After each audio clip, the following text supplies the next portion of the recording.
I'm attorney Mark Nicholson from the law office of Mark Nicholson, also known as the Battery Man, for my focus on criminal battery cases.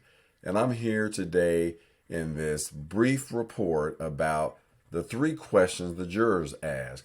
Yesterday, I got some comments about what were the questions that the jurors asked and the 3 questions that they asked. And I'm going to answer those 3 questions.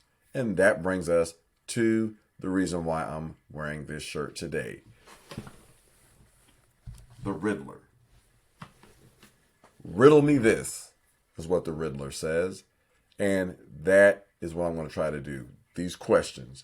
Riddler question mark. Using our detective brain to kind of figure out what this really meant. Number 1, they wanted a detailed explanation of each charge. 2, they wanted the video of the interaction on Canal and Lafayette outside of the car. And then they wanted the 911 call. So, I'll break down these 3 questions. Often, jurors want to know the charges. The charges are actually read to them by the judge. But, because these are written in this legalese type of manner, jurors want to know sometimes a little bit further explanation of each charge because the state has to prove each element of the charge.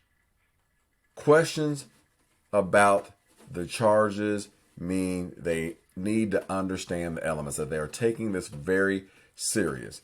They want to understand the elements of what the state has to prove. Because the state doesn't prove each element beyond a reasonable doubt, then it is a not guilty.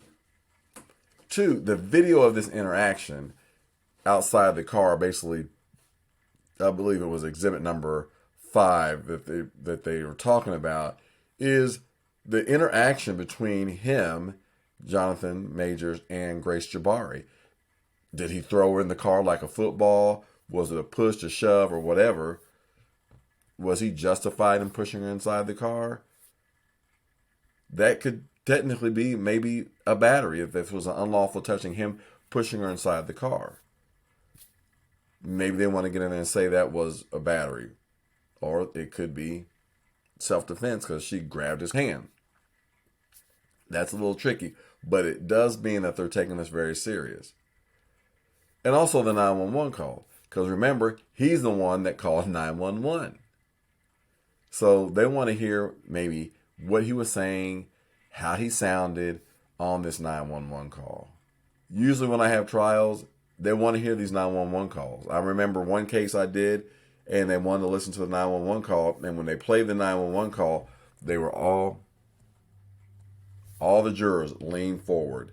And then when they heard what they wanted to hear, all of them in unison leaned back like this. And I knew at that point, in that particular case, they heard the same thing I heard, which in this case was nothing, because the witness testified that she said certain things on the 911 call that when you listen to the 911 call, you didn't hear it.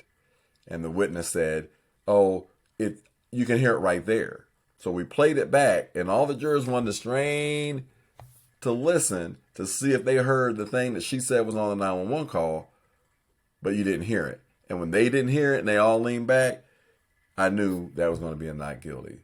But hopefully that breaks down to 3 questions, the 3 riddles that we were asked in our comment section. Also, people want to know what I think.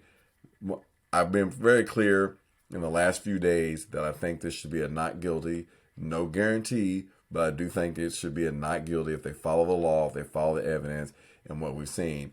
I do think with one of the questions about that video interaction outside the car and him pushing her, maybe they could do what we call split the baby and say, okay, we're going to find him not guilty on some of these charges here, but we'll find him guilty on this one because he touched her and put her in the car. That one, maybe. But overall, I don't think the state proved the case, proved those injuries. I just don't believe that they have met that burden. I do expect we'll have a verdict today. They're supposed to come back at 2:15. I do expect that there will be a verdict sometime later today. I don't see this dragging on into the weekend.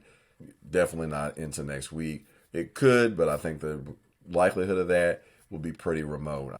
There is a possibility that it could end in a hung jury, which causes a mistrial. And basically, what a hung jury means is that the jurors are unable to reach a verdict, meaning that some people are voting not guilty, some people are voting guilty, and they just cannot reach a verdict. And there is a likelihood that they could end in a hung jury where someone is just holding out saying, no way am I going to convict, or no way I'm going to find him not guilty. I think later this evening we will have a verdict. And that's your Nicholson Nugget of the day. Please make sure to like and subscribe.